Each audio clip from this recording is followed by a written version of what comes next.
Did you know that the 7 deadly sins have 10 different kids between them, and these children were revealed in the 7 deadly sins sequel called The 4 Nights of the Apocalypse? The sequel now has both a manga and an anime, and it shows us what the original sins have been up to and how many overpowered heirs they've all been having. In this video, I will explain all 10 children of the 7 deadly sins and their amazing powers. So let's get into it. You guys know how this works. Leave a quick like and comment right now to support the channel in the YouTube algorithm. And if you want to see more 7 deadly sins and 4 Nights of the Apocalypse content in the future, subscribe right now. It's completely free, but it helps me out a lot. Let's start things off with the only child of the Sin of Wrath, Meliodas, and Elizabeth Leonis, Prince Tristan. We first met Tristan in the original 7 Deadly Sins manga, where he appears as a 10-year-old kid in the very final chapter, chapter 346. By the time of the 4 Nights of the Apocalypse sequel, at least at the start of it, Tristan is 16 years old, and he is prophesied to be one of the Knights of the Apocalypse. More specifically, he is the Knight of Pestilence, and the prophecy describes him as a boy who has both holiness and evil in his eyes. Since Tristan is the son of a demon and a goddess, and since he is able to use both demon and goddess powers, the prophecy about him possessing both evil and holiness makes perfect sense. Tristan makes his sequel debut in chapter 54 of 4 Nights of the Apocalypse, and he is identified as the Prince of Leonis, who has an entire order of holy knights under his command, a group known as the Tristan Platoon. Prince Tristan is a benevolent and well-tempered leader, and he is loved by his people and his subordinates. Due to his overpowered genetics, Tristan has had above-average physical power and fighting abilities ever since he was just a child, and as I mentioned earlier, he inherited the unique ability to use both goddess and demon powers because his parents are a goddess and a demon. He can even manifest these two completely different powers at the same time, giving him the kind of combo power that has never before been seen in the world of Britannia. In fact, the sequel confirms that Tristan is officially classified as a member of an entirely new race, the Nephilim. He is neither demon nor goddess. Instead, he is the only known character in both the original series and the sequel who is a natural-born Nephilim. We have seen other instances of someone using both demon and goddess magic, like for example Mael/Estarossa, but Tristan is the only true Nephilim from birth. This means that he has unique powers and abilities that no other character possesses. But beyond that, Tristan's case is extra interesting because his father is a demon and his mother is a goddess, but a goddess in a human body. So this means that technically Tristan has goddess, demon, and human traits, and that human part of him could actually prove to be a lot more important than we realize. And that's because of the unique connection between humans and chaos power. The main antagonist of the sequel, King Arthur of Camelot, is determined to destroy all the other races in order to protect the human race specifically. Because of this, I think that the human element of Tristan will turn out to be extremely important in the end. Tristan has access to goddess magic, such as summoning large angelic wings that allow him to fly, using unbelievably powerful healing abilities, and using other standard goddess powers like Arc. Most of the time, Tristan prefers to rely on his goddess powers alone, but when he is pushed to the point where he can't win by using only goddess magic, he is able to tap into his demonic side. When he taps into his demonic powers, Tristan's eyes turn black and a large demon mark appears on his forehead. This demon mode Tristan is more powerful, but it's also much harder to turn off this mode, and in this form, Tristan kind of goes berserk, and he makes rash and risky decisions that he wouldn't have made normally. For example, demon mode Tristan tries to fight King Arthur head on, despite clear indications that he still isn't strong enough to defeat him, and Tristan's father Meliodas is actually forced to interfere and risk his own life to protect his son from Arthur. Tristan uses 2 swords in battle. One sword is black and the other is white. In one of the question corners, author Nakaba Suzuki revealed that Tristan's 2 swords are actually named Mael and Estarossa, which is very interesting and a cool reference back to the original series. Next up, let's talk about the only known child of the Sin of Greed Bon and the powerful fairy Elaine, the boy named Lancelot. Lancelot is also one of the Knights of the Apocalypse, and more specifically, he is the Knight of War. The prophecy describes him as a mysterious boy with no fixed appearance, and this is because as a half fairy, Lancelot possesses the ability to shapeshift. Actually, when we first met Lancelot in the Four Knights of the Apocalypse manga, we don't even know it's him because he appears in the form of a talking fox who goes by the name Sin. However, our very first introduction to Lancelot actually came in the original Seven Deadly Sins manga, and I'm talking about the bonus chapter 346.5.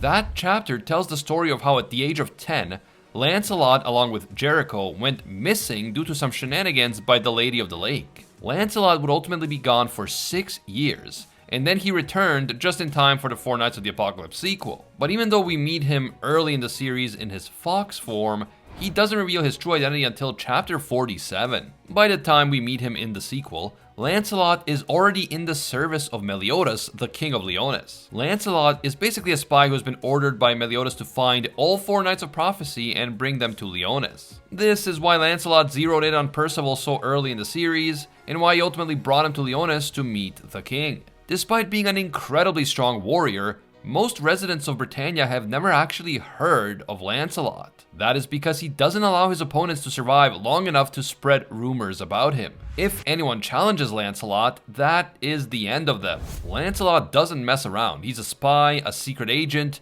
and he doesn't allow his enemies to live long enough to publicly reveal his identity and the true nature of his power. We know that even as a 10-year-old boy, Lancelot had astonishing combat capabilities, superior reflexes, and above average physical strength. As I said before, when they were younger, his power used to be on par with Tristan. But when Lancelot returned after disappearing for 6 years, he was far stronger than before. Along with the ability to shapeshift, Lancelot's connection to the fairy clan also gives him the ability to read the minds of his opponents, which is a power known as heart reading. This ability is extremely useful in battle as it allows Lancelot to anticipate his opponent's next move, and since his opponents usually don't know anything about him or his fairy clan connection, Lancelot's ability catches them completely off guard. Lancelot is also a very skilled archer, and he uses a bow and arrow with unbelievable speed and accuracy. His offensive capabilities are just insane, and we saw this early on when he was able to instantly kill Doronak, one of the Holy Knights of Camelot, with just one punch to the gut. And if that wasn't enough, Lancelot has a magical ability called Shining Road, which allows him to fire a beam of light at an opponent. This beam of light will then chase after the target and follow it like a heat-seeking missile until it destroys the target. Lancelot's true power is showcased in chapter 79 of Four Knights of the Apocalypse when he takes on King Arthur one-on-one. After Arthur already outclassed Tristan, and after he managed to gain the upper hand against Meliodas, although to be fair, Meliodas was being held back by the fact that he was protecting his out-of-control son, Lancelot ends up intervening to stop Meliodas from being killed by Arthur, and he goes toe-to-toe with Arthur himself. Lancelot lands several blows on Arthur, causing serious injury and forcing Arthur to activate the power of chaos in order to regenerate. But I guess technically the power of chaos activates itself when it senses that the host is in danger. So Arthur doesn't really have to do anything, chaos just protects him automatically. At this point, Arthur confirms that Meliodas at full power is still stronger than Lancelot, but there is no doubt that Lancelot is the strongest of the Four Knights of the Apocalypse at this point in time. In fact, Meliodas and Tristan seem hopeful that even with the power of chaos actively protecting Arthur, Lancelot may still be strong enough to defeat him. But before Lancelot can force a battle to the death with Arthur, the Holy Knights of Camelot arrive on the scene inside like a flying monster ship that appears in the sky above Leonis. Arthur then beams up to the ship, and the ship disappears before Lancelot and the others can stop them. Next, it's time to talk about Lancelot's cousins. And yes, there are a lot of them, because the Sin of Sloth King and the Sin of Envy Diane have been very, very busy since they finally hooked up at the end of the Seven Deadly Sins original series. Believe it or not, they have 8 kids together, 7 biological and 1 adopted. The oldest is Myrtle, and although he doesn't realize it at first, he is actually a human who was adopted by King and Diane, so he doesn't actually have any fairy or giant blood, even though he lives inside the fairy realm. It turns out that Myrtle was a victim of a changeling, because as a baby he was switched with King and Diane's oldest biological child, who was then raised by humans, but more on that later. Because he's a human, Myrtle has struggled to adapt to the difficult climate of the fairy realm, and he has to take special magical pills in order to be able to function properly. I guess you can think of it as a case of like magical allergies or something. Because of his strange condition, Myrtle always suspected that something was off with him, and that he might not be the real biological child of the fairy king and the giant queen. These suspicions were reinforced by the fact that other fairies treated him differently. They often questioned why the son of the most powerful creatures in the realm would need magical medication just to be able to function. Myrtle overcompensates for his insecurities by acting like he really hates humans because of all the bad things that humans have done to fairies and giants through history. At one point, he was so desperate to fit in with the fairies and giants that he accepted a deal with King Arthur's henchmen, a deal that allegedly would have cured the illness that prevented him from functioning properly inside the fairy realm. This deal obviously backfired for Myrtle, who ended up losing control of himself and attacking his own family. He eventually goes back to normal after his family, and especially his mother Diane, explained to him that even though he is human, they still love him as their own. Despite the fact that he is adopted, his siblings and parents love him and accept him, and this resolves the internal struggle within Myrtle. He recognizes that his family's love for him is real, and that King and Diane would do anything for him just as they would do for the rest of their children. And of course, Myrtle loves his family too, and he is truly happy that despite technically being an outsider to the fairy realm, he really does belong here because this is his home and the home of his family. The second oldest child of King and Diane is Sixtus, a boy who is known as the Prince of the Fairy Realm and who is confirmed to be a biological child of King and Diane, meaning that he is a fairy giant hybrid. Sixtus actually looks a lot like his father King did back when he was first introduced in the original series, although he has pink hair instead of light brown. He also has other similarities to his father, like the fact that he is a late bloomer and still hasn't grown out his fairy wings. He also has a personality that is pretty similar to early King. He can be very serious and very suspicious of others, but he can also be extremely compassionate and kind when the situation calls for it. We eventually learned that as far as the biological children of King and Diane go, some have inherited more traits from the fairy side, while others have inherited more traits from the giant side. Sixtus is an example of someone who has inherited a lot of the fairy blood and magic from his father. In fact, despite being young and still wingless, Sixtus has enough magic power to be the next in line for becoming the Fairy King. As you might expect, Sixtus is able to use all the usual fairy powers like flying, heart reading, and so on. Sixtus even has his own spirit sword called Magliastra, which seems to function very similarly to King's spirit spear Chastafol. The spirit sword even has the ability to change its shape in a manner that is very similar to Chastafol. So Sixtus is definitely being portrayed as the main successor to King. Sixtus seems to be very close with all of his family members, and especially with Myrtle. He also really looks up to and admires his father, King. The third oldest child of King and Diane is Belte, a boy who also inherited a lot of fairy blood and who bears a strong resemblance to King. He even appears to have the same hair color as his father, although he wears his hair long. Unlike his older brother Sixtus, Belte has already manifested a pair of wings, and he seems to be a pretty chill and relaxed guy overall. He likes to mess around with his siblings and even tease them at times, but he still cares greatly about them and he's willing to fight for them when the need arises, even when that means risking his own life against a much stronger and more experienced opponent. Along with the usual fairy abilities, Belte also likes to employ plant manipulation powers. For example, he may summon thorny vines to trap an opponent, or command small plant creatures to attack his enemies. Belte admires his older brother Sixtus and Sixtus's impressive strength, and he's also close to all of his other siblings. That said, as one of the kids who inherited a lot from the fairy side, he seems to be a bit intimidated by the size of his giant younger siblings.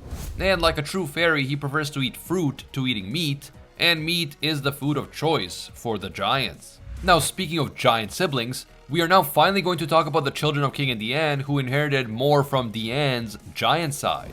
First up is Zana, the fourth child of King and Diane and the princess of the fairy realm. Zana looks a lot like her mother Diane did when she was younger, and because she inherited more giant blood than fairy blood, she is extremely large, much bigger than her fairy-like siblings. That said, Zana is still a fairy giant hybrid, so she is not as tall as a purebred giant would be. Much like her appearance, Zana's personality is also very similar to Diane's. She can be very excited, bubbly, and sensitive, but she can also get pretty scary when she's angry. She cares deeply about her family, and she won't hesitate to violently attack anyone who poses a threat to any of them. Just like the giants, Zana can use the power of creation to manipulate the earth, and she possesses great physical strength.